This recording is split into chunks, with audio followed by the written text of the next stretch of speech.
സംസ്ഥാനത്ത് ഇന്നും മഴ ശക്തമായി തുടരുകയാണ്. ഒഡീഷ തീരത്തിനു സമീപം ബംഗാൾ ഉൾക്കടലിൽ രൂപപ്പെട്ട ന്യൂനമർദ്ദം തീവ്ര ന്യൂനമർദ്ദമായി ശക്തി പ്രാപിച്ചു.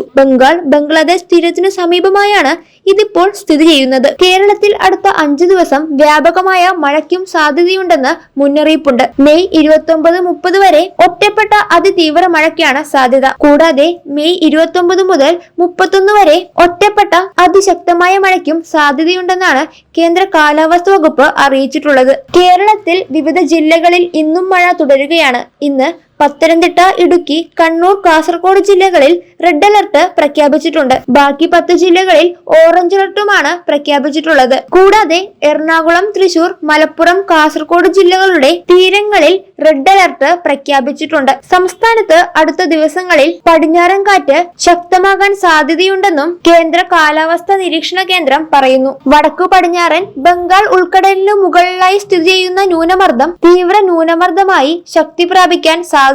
തുടർച്ചയായി മഴ പെയ്യുന്ന സാഹചര്യത്തിൽ ജനങ്ങൾ എല്ലാവരും തന്നെ ജാഗ്രത പാലിക്കേണ്ടതാണ്. ഉരുൾപൊട്ടൽ, മണ്ണിടിച്ചിൽ, വെള്ളപ്പൊക്ക സാധ്യതകൾ കണക്കിലെടുത്ത് അതീവ ജാഗ്രത വേണം. കേരള, ലക്ഷദ്വീപ് തീരങ്ങളിൽ മത്സ്യബന്ധനത്തിനും വിലക്ക് ഏർപ്പെടുത്തിയിട്ടുണ്ട്. മഴ പെയ്യുന്ന സാഹചര്യത്തിൽ പലയിടങ്ങളിലും ധാരാളം അപകടങ്ങളാണ് സംഭവിച്ചുകൊണ്ടിരിക്കുന്നത്. അനാവശ്യമായ യാത്രകൾ ഒഴിവാക്കുന്നത് നല്ലതായിരിക്കും.